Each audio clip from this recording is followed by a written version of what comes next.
Let's have the... I'm sorry, the gentleman at the back. There we are. That's it. I thought another politician had made a promise and broken it. I'm delighted that you're here.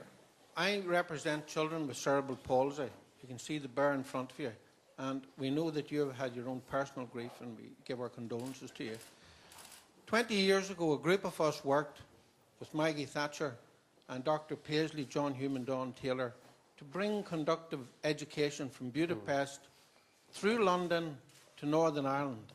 We have the school in Northern Ireland now for 16 years.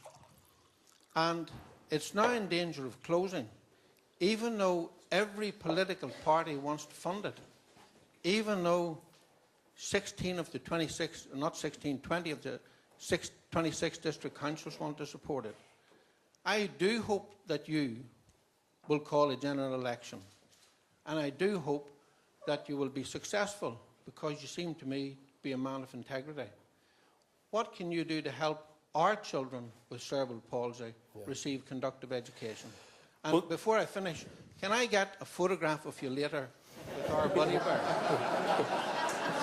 But after that,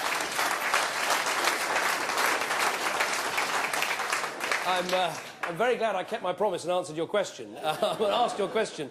I think what the Peto Institute has done in Hungary and the advance of conductive education for children with cerebral palsy. I mean, actually, my son Ivan didn't have that sort of education, but I know many people who have, and who just say how it transformed their lives, and that suddenly, from thinking my child wasn't going to be able to do A, B and C, it turned into, well, actually now we can do all these other things. So I know how transformative it can be. The problem in answering your question is I'm not an expert on the education system of Northern Ireland, and I don't want to dive into waters where I might get a bit out of my depth. But what I would say is this: across the United Kingdom, I think we have seen too many special schools close. I think that, of course, there was a time when we were wrongly taking children with disabilities or children who were deaf or were blind or whatever, and segregating them into special schools inappropriately. And I think what happened, as so often happens in public life, is the pendulum swung, and it needed to swing, because many of those children should have been educated in mainstream schools, but the pendulum swung and kept on swinging and went too far. And what I find now is that many parents of children with special needs find that actually they've been inappropriately channeled into mainstream schools, and their children haven't been able to cope. They haven't been told enough about what is available.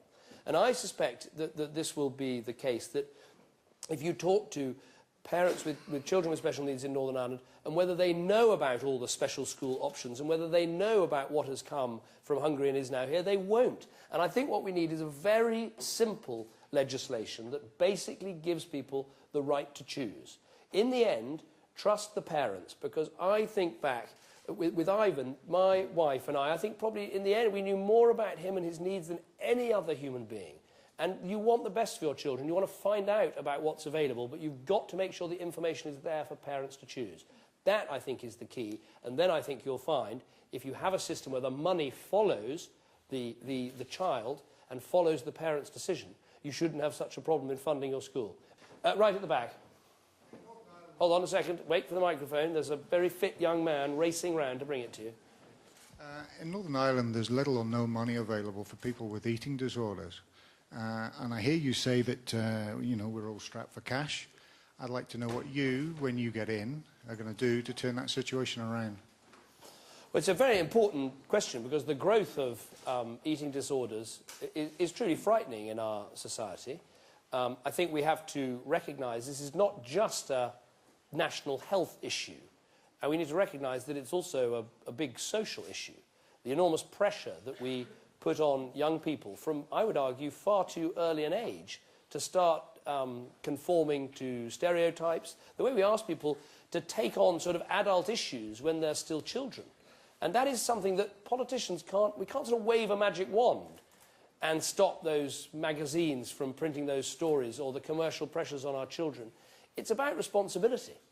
And to me, the most important word in politics is responsibility, trying to get everyone to act and behave responsibly. And that goes for media companies and television companies and radio companies as well. So yes, we need a National Health Service, and we need a proper debate about how much resources in our health service to give to important conditions like that.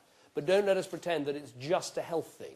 This is actually a huge thing about the social pressures that we put on young people. And I think we also need to show a good degree of understanding about this. I think far too many people think that the anorexias and the bulimias and the others are just a problem people will get over. I've seen people very close to death because of eating disorders, and we need to give it the seriousness that it deserves.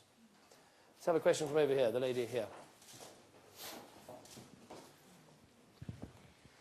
There was a debate in the Assembly last week about healthcare for older people in Northern Ireland. What would be your plans to improve healthcare for older people over here? Well, I think one of the biggest, I mean, obviously a lot of these issues are devolved issues which should rightly be dealt with by your Assembly. I think there is a particular problem that we need to deal with, which is not easy, which is what we do with the fact that as more of us live longer and live to be older, we have this enormous cost in terms of people going into residential care. And I think there's a real sense of unfairness in our country that if you work hard and you save and you put money aside, when you go into residential care, you have to pay for everything, and they take away the house that you wanted to leave to your children. Whereas actually, if you don't save and you don't put any money aside, when you go into residential care, it's all free. And I think there's a real sense of unfairness about that. Now, because we are so strapped for cash, you can't just say, let's make all residential care free. I don't think it would be a good thing even if we did, because I suspect what it would mean is that we would start tipping our aged relatives into residential care when they still wanted to live at home. So what's the answer? I want to see a new partnership scheme where we say to people, if you put aside enough money to fund, say, 2 or 3 years in residential care, if it turns out that you have to spend any longer in residential care, we will pick up the bill for the rest. So as a result, everyone who took part in that scheme would know they wouldn't have to sell their home to fund their care. And I think that's the sort of responsibility that we should have in Britain. Hi David, pleasure to meet you. I am someone with a moderately severe form of cerebral palsy. I'm incapable of full-time work, but I enjoy part-time work. My disability benefits alongside my part-time work are an invaluable lifeline to me. However, because of the way the benefit system is structured, unless I do my part-time work for very, very little money, I start to lose out on my valuable disability benefits. What would a future Conservative government do to help someone like myself who cannot work full-time but has a desire to work part-time and contribute as they can, but still needs government benefits without penalising me financially? Yeah, it's an extremely good point. There was a study done recently of families with disabled children that found that people are so worried about losing their disability living allowance or having the amount of money they get changed. They were so worried about that they didn't really treat it as part of their income. They actually treated it as almost like a windfall because they thought it was going to be taken away. And so they were living in this incredible uncertainty, and that's no way to help people who are sometimes the most vulnerable people in our country. I'd have to look at the exact circumstances, and maybe Owen, my Shadow Northern Ireland Secretary, can have a look at your exact case and see what we could do. But it does seem to me that we need to extend maybe the number of hours that people can work before they start having their benefits hit. Because all the evidence is that people who are on benefits, even if they're on benefits because they're quite severely disabled, they are the people trapped into poverty. And the best way out of poverty is to do work. In your case, some work, and as much work in a way as you can possibly do. And so what we want to see is actually more voluntary sector bodies and more private organisations helping people to do as much work as they can and to be paid by the results that they get.